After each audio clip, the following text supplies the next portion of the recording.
Saudara, rancangan undang-undang atau RUU Ibu Kota Negara atau IKN telah disahkan menjadi undang-undang. Apakah kemudian nanti Ibu Kota Negara yang baru akan segera terwujud?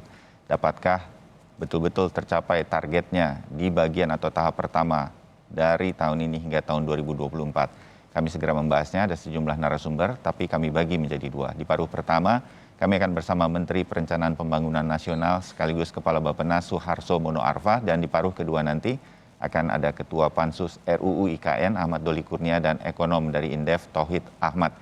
Jadi selamat pagi dulu untuk Pak Suharso. Pak Suharso, selamat pagi, salam sehat untuk Bapak. Salam sehat. Ya, dengan Bayu di Kompas TV ya Pak. Pak Suharso, kan sudah jadi undang-undang Pak. Jadi ini apa yang akan terjadi selanjutnya dari posisi pemerintah, Pak Suharso?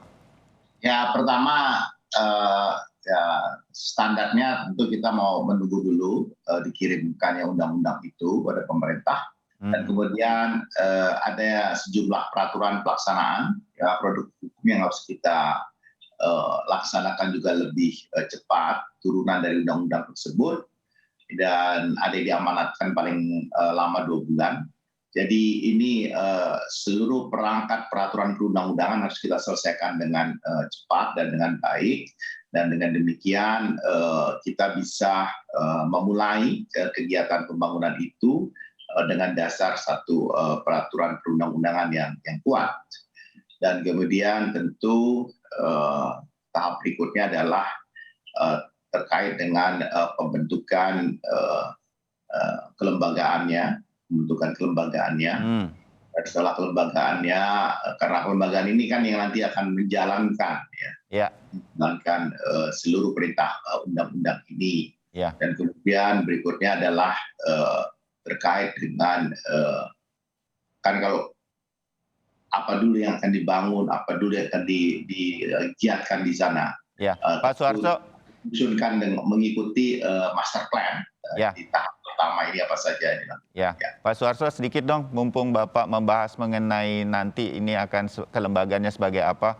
Kalau di RUU yang menjadi undang-undang ini kan akan menjadi Otorita IKN Nusantara, lembaga setingkat kementerian. Nah, ini sudah fix atau masih ada kemungkinan berubah karena ada usulan atau masukan jangan otorita, tetapi mungkin tetap sebagai sebuah daerah khusus atau apa. Nah, itu sebetulnya seperti apa Pak Suharso? Memang ini pemerintah daerah khusus, hanya sebutannya saja, predikatnya aja otorita.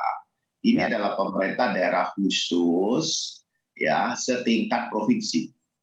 Jadi ini supaya tidak keliru, ya, tidak salah. Ini pertama adalah karena begini, Indonesia ini berdasarkan Undang-Undang Dasar itu dibagi atas. Nah, dibagi atas apa? Ada provinsi, kemudian dibagi ke kabupaten, kota, dan seterusnya. Nah, kita mengambil bonggol yang provinsinya.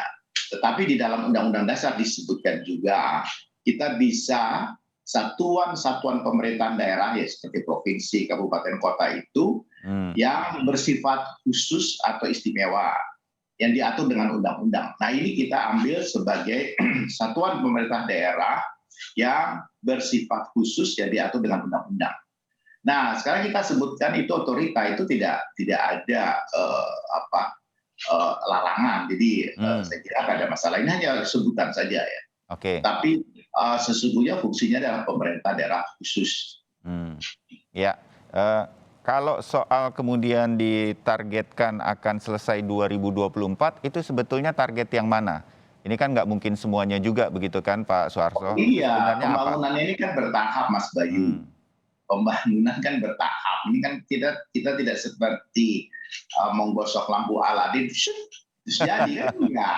Memindahkan ibu kota kalau pakai lampu Aladin, udah selesai kemarin kita, ya Pak. Bertahap. Apa saja yang akan dilakukan sepanjang kalau kita disiplin mengikuti tahapan-tahapan yang disebutkan di dalam master plan, insya Allah akan ada keteraturan di sana. Dan kita berharap sampai dengan 2024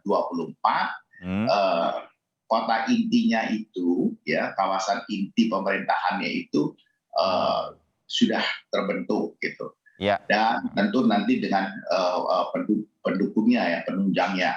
Tapi yang harus kita pastikan pertama sekarang ini yang bahkan sudah dikerjakan sejak tahun 2020-2021, yaitu misalnya terkait dengan jalan logistik. Kan jalan logistik itu harus ada dulu. Ya. Kemudian pelabuhan, ya pelabuhannya itu sudah di upgrading, kemudian juga dam di Sepaku untuk air itu sudah. Nanti berikutnya ini kita akan ada substation ya untuk listrik masuk ke sana dan seterusnya. Jadi infrastruktur dasar itu yang akan kita penuhi terlebih dahulu, gitu.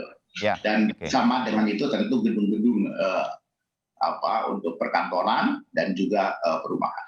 Oke, jadi sampai tahun 2024 ini adalah kota intinya dulu, belum seluruhnya, dan nanti akan ada tahap-tahap selanjutnya, begitu ya Pak Suharso? Ya, Pak, kalau kita kemudian dalam paket tadi juga kami kan melakukan jajak pendapat, bukan jajak pendapat sih, menanyai masyarakat di Penajam Pasar Utara. Oh, bagus. Betul, kebanyakan mereka semangat lah untuk melihat ini cepat terwujud begitu. Tapi tetap ada 1-2 yang mengatakan bagaimana dengan lingkungannya, mudah-mudahan tidak banjir dan lain-lain. Kajian mengenai ini Pak, ini nanti akan juga spesifik, akan khusus.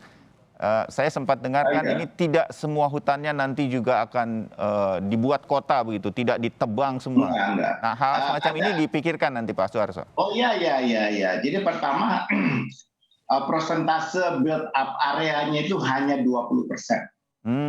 Ya, 20%. Jadi dari 100% 256.000 itu kita hanya akan menggunakan sekitar 56 ribuan.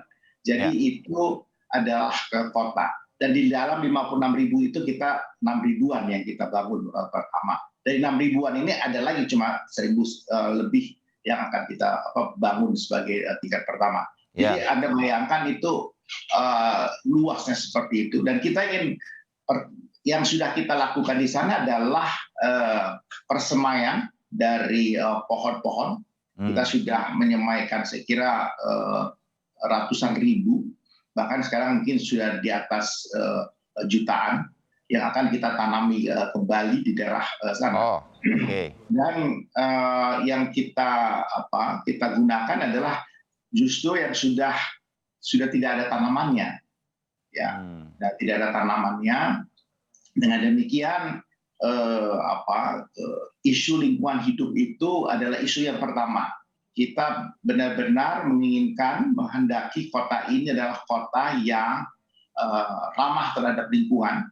Justru kita ingin membuktikan bahwa sustainability ada di sana. Jadi ini kota yang sustain ya secara lingkungan. Dan kemudian juga kita mengenai soal air tadi, mengenai soal banjir itu tadi, itu Spawn City yang akan kita gunakan di sana, istilahnya itu Spawn City. Jadi mudah-mudahan itu bisa berjalan dengan baik. Tentu hitungan-hitungan teknokratis sudah kita siapkan dalam rangka pembangunan itu. Ya, karena kita memiliki Jakarta selama ini sebagai ibu kota yang mendapatkan tugas menjadi ibu kota kan setelah dibangun sekian lama oleh Belanda begitu, kita banjir.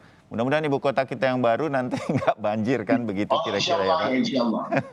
Ya, Pak Suharso, kalau dalam tahapan-tahapan yang bahkan sebelum RUU-nya menjadi undang-undang, Pak Suharso jelaskan tadi untuk infrastruktur sekarang sudah berjalan ternyata, dan sebentar lagi akan ada pembangunan cukup besar untuk tahapan pertama saya sebut untuk sampai ke 2024. Nah, di dalam ini kan ada poin juga mengenai kepala otoritanya. Ini akan segera ditunjuk dong, Pak Suharso? Oh iya, ya akan segera ditunjuk. Ya, boleh tahu Pak nama-nama yang sudah ada di pemerintah, terutama di Pak Jokowi karena beliau nanti yang akan menunjuk langsung. Benar Pak, ada Basuki Cahayapurnama? Oh nggak tahu saya nggak tahu, itu prerogatif presiden dan saya kira saya nggak tahu. Mungkin ada di kantongnya Mas Bayu. Kalau gitu sama-sama kosong kantong kita nih Pak Suharso. Tapi pemilihan ini nanti saya ingin dapat langsung dari Pak Suharso begitu. Kita dengar ini bukan lagi pemilihan. Ya, Un- artinya bukan Untuk pemilihan seperti gubernur begitu, tapi ini ya, langsung dari presiden. Nah itu ya. kajiannya kemarin seperti apa sebenarnya Pak Jadi untuk untuk kepala pertama otorita dan kali, syaratnya nanti begitu? kepala otorita ini Mm-mm. dipilih langsung oleh presiden. Ya, Nanti yang akan datang ini dikonsultasikan ke DPR. hmm. Jadi karena pertama posisinya setingkat menteri dan bertanggung jawab langsung ke presiden. Konsultasi ke DPR bukan fit and proper oleh DPR ya Pak? Ya, Oh, ya. oke. Ada dalam kajian kemarin siapapun yang nanti menjadi kepala otorita dari IKN ini, apa kualifikasinya Pak? Kalau begitu, terutama untuk di bagian awal ini, karena dari tidak ada kota menjadi akan ada kota begitu. Ya, Apa yang saya menjadi kira, syarat?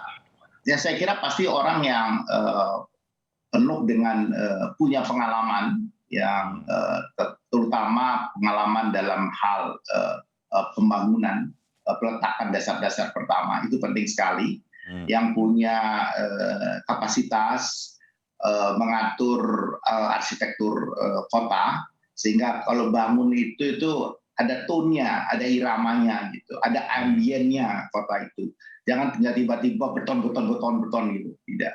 Jadi tidak tiba-tiba jalannya oke ada gini, tapi kita nggak tahu mau diletakkan di mana gedungnya. Kemudian arsitekturnya itu sendiri kan seperti apa. Ya. Apalagi kalau kita bisa membuat nantinya itu di banyak tempat-tempat yang lebih terbuka, co-working space, dan ingat di ibu kota yang baru ini cara-cara kerjanya juga cara-cara kerja baru. Jadi mungkin cara kerja yang lama, yang ngedon di dalam ruangan, kemudian gedung-gedung yang tertutup itu akan lebih banyak dikurangi, dan co-working space akan lebih banyak dan dan lebih aduh, Minum dulu Pak, boleh nggak apa-apa, santai kok Pak. Alam ya, lebih bersentuhan dengan alam. Gitu. Ya. Ya. Jadi gedung-gedungnya akan seperti itu. Kita suka mengatakan gedung tanpa dinding gitu kan, building without wall gitu. Tetapi bentuknya seperti apa, kemudian AC-nya itu minimalis sekali, tempat-tempat tertentu, sehingga tidak ada efek dari emisi. Karena kota ini dirancang untuk memastikan juga tingkat emisi yang rendah bahkan nol. Jadi itu kita lakukan. Oke, nah itu yang nanti saya rasa kita menunggu juga nih siapa kepala otoritanya yang pertama, ini juga akan menjadi sejarah bagi kita semua. Pak Suarso, monggo kalau mau sambil minum teh hangat atau kopi silahkan Pak, kita ngobrol santai supaya Bapak bisa tadi agak sedikit batuk. Nah, kalau nama Nusantara Pak, ini kan juga masyarakat langsung, terutama di media sosial mengatakan kurang cocok Nusantara, tapi banyak juga yang setuju, ini juga oke, bagus begitu Nusantara. Ini sudah pasti ya Pak? Ini sudah pasti begitu? Pertama memang secara semantik historis, itu istilah Nusantara itu kan kalau kita lihat ada mulai dari zamannya dibuka buku Negara Kertagama, dan artinya seperti apa. Kemudian, tetapi jauh sebelum itu, juga pernah dipakai oleh Kartanegara dari Singosari. Kemudian juga di zaman sejarah Indonesia modern dikenalkan kembali oleh Ki Hajar Dewantoro. Lalu kemudian pengenalan kata Nusantara itu lebih banyak kemudian disinonimkan dengan kepulauan archipelagik Indonesia, archipelagik. Dan kemudian dia ikonik ya, secara internasional orang kenal juga Nusantara itu. Dan orang yang kenapa yang kontra itu mengatakan karena Nusantara itu kan bukan hanya Indonesia tapi dan seterusnya. Dan kemudian kok diminimalkan gitu loh ke ibu kota, itu istilah Indonesia. Tetapi di dalam undang-undang ini Nusantara itu kita deskripsikan sedemikian rupa. Jadi dideskripsikan sebagai apa? Sebagai konseptualisasi dari seluruh wilayah kepulauan Indonesia yang disatukan dengan lautan. Ya. Dan dengan demikian dia secara implisit itu merefleksikan karakter Indonesia yang sangat beragam, majemuk, dan kekayaan yang luar biasa. Dan kekayaan yang luar biasa, kemajemukan itu adalah modal buat Indonesia. Untuk apa? Untuk membangun, memajukan kesejahteraan rakyat yang berkeadilan tentu, dan menjemput masa depan yang Indonesia yang lebih maju, tangguh, dan yang paling penting adalah berkelanjutan. Jadi kita mendeskripsikan itu Nusantara menurut undang-undang. Sebagaimana misalnya kita mendeskripsikan Pancasila. Pancasila itu ada ini. Yang mana Pancasila? Pancasila kita yang dideskripsikan adalah Pancasila yang ada di dalam pembukaan Undang-Undang Dasar tahun 1945. Jadi jangan, ada Pancasila yang ini, Pancasila. No, Pancasila. Terus Nusantara mana? Nusantara yang kita deskripsikan. Itu kita deskripsikan di dalam undang-undang ini. Jadi mohon ini dipahami seperti itu. Karena di gedung DPR sendiri kan ada gedung Nusantara 1, Nusantara 2, Nusantara 3, Nusantara 4 gitu kan. Kemudian